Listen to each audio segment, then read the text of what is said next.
హైదరాబాద్ను వరుణుడు వదలడం లేదు. గ్రేటర్ హైదరాబాద్లో వరుసగా 3వ రోజు వర్షం దంచుకొట్టింది.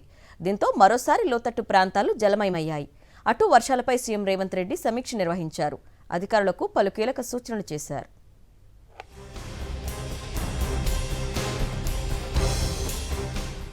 హైదరాబాద్లో వరుణుడి బీభత్సం కొనసాగుతుంది. శుక్రవారం మరోసారి వర్షం దంచుకొట్టింది. నగరంలోని ఎల్బీ నగర్, వనస్థలిపురం, దిల్సుఖ్ నగర్, లగ్డికపూల్, ఖైరతాబాద్, బాసబ్ ట్యాంక్లో కుండపోత వర్షం కురిసింది. ఇటు రాజేంద్ర నగర్, అత్తాపూర్, ఉప్పరపల్లి, మీర్పేట్, చంపాపేట్, మలక్పేట్లోనూ వాన దంచుకొట్టింది. మరోసారి రహదారులు చెరువులను తలపించాయి. దీంతో మరోసారి నగరవాసులు నరకయాతన పడ్డారు.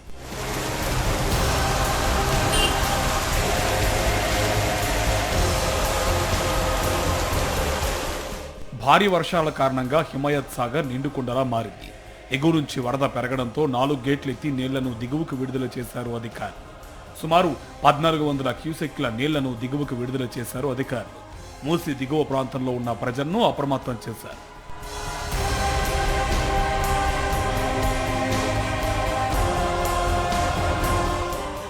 మరోవైపు భాగ్యనగరంలో వర్షాల నేపథ్యంలో గ్రేటర్ హైదరాబాద్ మున్సిపల్ కార్పొరేషన్ యంత్రాంగం, హైడ్రా రెస్క్యూ బృందాలు పూర్తిగా అప్రమత్తమయ్యాయి. ప్రజలు అత్యవసర పనులు ఉంటే తప్ప ఇళ్ల నుంచి బయటకు రావద్దని అధికారులు తీవ్రంగా హెచ్చరిస్తున్నారు.